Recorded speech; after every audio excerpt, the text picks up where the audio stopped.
Pelan-pelan. Wah, pelan-pelan toh, Lun. Pusaka saya, Ndoro. Iya, makanya. Kamu kan tahu, Ya. saya ini termasuk salah satu pengemis yang sukses. Oh iya. Ini karena saya punya ini. Apa ini, Ini kantong ajaib, mirip punya Doraemon. Kamu minta apa aja ada. Bener. Kamu minta apa coba? Minta uang. Oh, nggak ada. Katanya kantong Doraemon. Belum. Tapi gini caranya, ini minta uang. Ini kamu bawa cukup ini. Terus? Kamu pegang, Ya. cari perempatan. Kalau pas lampu merah, kamu jalan mendekati mobil. Langsung ajaib ada isinya uang. Wah, namanya mengkader saya sebagai pengemis itu. Udah. Kalian berdua ini kok makin lama makin ngawur. Malu saya sama Pak Amin ini loh. Saya tuh ngedengerin Sentilun bicara. Ini kok seolah-olah yang salah malah reformasinya. Nah, ini mesti diluruskan. Apa betul yang salah reformasinya atau oknum-oknum atau pelaksana-pelaksananya itu, Pak? Sesungguhnya reformasi itu muncul karena kan waktu itu pemerintahan Orde Baru itu kan sudah menjelang turun ya, dan nyungsep ya. $1 13.000 pengangguran di mana-mana ya. Kemudian juga masa depan bangsa kita sudah sepertinya agak gelap ya. Sehingga muncul reformasi itu. Agendanya pun juga jelas ada 5 atau 6 agenda itu. Nah sesungguhnya secara konseptual itu sudah betul nggak ada salahnya. Hanya saja kemudian the man behind the concept itu yang pura-pura tidak paham. Ya. The man behind ini kusiring loh. Ya, jadi dalangnya. Korupsi malah makin membuncah. Pertikaian antar kampung yang nggak pernah terjadi zaman dulu kala sekarang sering terjadi. Antar pelajar, antar mahasiswa, antar partai kadang-kadang. Antar kesatuan. Antar agama, antar faksi dalam agama ini luar biasa. Iya. Tetapi ya saya punya cautious optimism istilahnya. Optimisme tapi hati-hati ya. Kita tidak boleh putus asa. Ya. Jadi berkali-kali kita ini seperti masuk ke jurang, tapi kan juga bangkit kembali. Sejak dulu lah ya. Saya nggak usah cerita sejarah kita, tapi selalu itu up and down. Tapi yang penting bagi kita itu ya, kalau kita ini memegang Pancasila itu jangan hanya dihafalkan, ya, diteriakkan setiap Senin pagi di sekolah-sekolah itu Pancasila pertama dan lain-lain ya. Itu memang harus ada contoh terutama dari atas. Ya. Dari genteng gitu. Ya. Pemimpin, dari pemimpin. Oh pemimpin. Oh Jadi ya. elit di atas itu, itu sesungguhnya kan seperti ya guru-gurunya para massa supaya kita ini rakyat yang banyak ini. Nah kalau guru kencing berdiri, tentu murid kencing berlari. Ya. Kalau di atas sakpenake wudele, yang di bawah juga sakpenake wetenge gitu. Kalau menurut analisis saya, banyak dari kita ini, Ndoro, yang sebenarnya itu lupa mengamalkan Pancasila. Contohnya ya, Ndoro. Contoh. Kemanusiaan yang adil dan beradab. Nah, kenyataannya ini loh, kok sekarang ini malah banyak pemimpin yang tidak adil pada rakyatnya. Naiknya. Benar.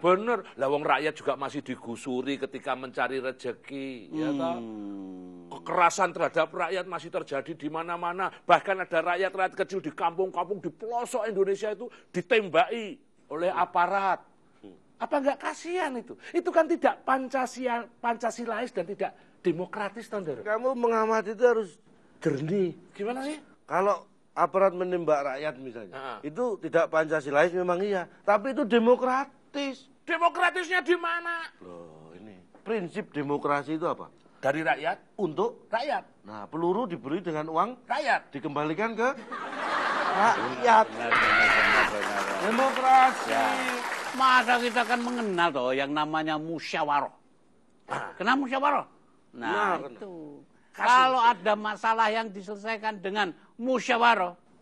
Nah, sekarang ini semangat musyawarah udah hilang. Bawaannya berantem mulu. Oh iya, gara-gara pindah partai aja bekelayo, ya kan? Nah, kayak gitu. Gimana itu? Nah, ini apa yang hilang ini, Pak ya? Jadi sekarang itu dibalik-balik ya. Oh. Yang sila pertama jadi keuangan yang maha kuasa. Oh iya. Dan yang kedua itu kemanusiaan yang adil dan beradab menjadi kemanusiaan yang zalim dan biadab. Itu luar biasa itu sekarang ini. Ya. Nah kemudian musyawarah itu sudah disebutkan sangat jelas di sila keempat. Jadi musyawarah tidak digunakan juga, tidak ada saling menenggang, saling asah dan lain-lain, tapi antum kromo saja, pukul dulu urusan belakang. Tapi terus terang saya pada orang muda seperti adik-adik atau anak-anak saya ini jangan pernah putus asa. Ya, kita ini bangsa besar. Ya. Betul. Jadi dulu kita dianggap otak kita itu otak second class. Ya. Sehingga dulu di Swedia ada pameran otak, itu otak yang paling mahal itu otak Indonesia. Soalnya kenapa, Pak? Karena tidak pernah dipakai. Jadi masih brand new. Oh, ya. Fresh from the oven nggak pernah dipakai. Sekarang lihat di mana-mana, kita olimpiade fisika, biologi, matematika, kimia, itu anak kita itu pinter. Iya, medali emas, medali perak. Iya, juara luar biasa ya. Jadi jangan percaya kita itu sesungguhnya punya luar biasa brain kita ini ya. Cuma tidak boleh brain drain ya. Gara-gara di Indonesia kayak begini terus pada lari ke mancanegara mencari rezeki hanya untuk kepentingan diri sendiri ya. Tapi harus brain gain ya. Kita bisa memproteksi otak cerdas bangsa kita sendiri. Wah. Dan nanti juga digunakan untuk kepentingan bangsa dan negara ini kalau sudah cerdas. Jadi waktu saya pernah jadi ketua MPR itu, ya, sehingga saya itu menikmati dalam arti memang semua itu kalau dimusyawarahkan itu mesti jadi enak. Ya. Jadi titik tengah bangsa ini itu sesungguhnya ada 6 sampai 7. Ya. Titik tengah bangsa ini itu adalah tentu Pancasila, ya. Kemudian Bhinneka Tunggal Ika, kemudian Merah Putih Sang Saka, ya. Bhinneka. Ya, kemudian National Anthem kita. Ya. Kemudian ya warisan leluhur kita yang sudah kita resapi sejak dulu sampai sekarang. Pemimpin kita kan baru mendapat penghargaan nih dari dunia internasional. Bagus itu. Karena apa? Harusnya kita banggakan loh, harus kita syukuri nih harusnya. Penghargaan dari dunia internasional loh, pengakuan loh. Oh iya. Ya, Pak, ya? Karena apa? Karena itu yang saya nggak tahu karena apa itu. Ya, itu persoalannya. Karena disangka berhasil memimpin sebuah negara yang memberikan toleransi dalam hal beragama. Terus? Ya cuma disangka. Padahal nyatanya bahkan antar sesama agama aja masih ada yang bunuh-bunuhan. Itu memprihatinkan. Tapi menurut saya ya, penghargaan yang paling mulia dan paling tinggi itu sebenarnya yang harus terjadi kepada kinerja pemimpin itu. Penghargaannya bukan dari luar negeri. Dari mana? Penghargaan dari rakyatnya sendiri.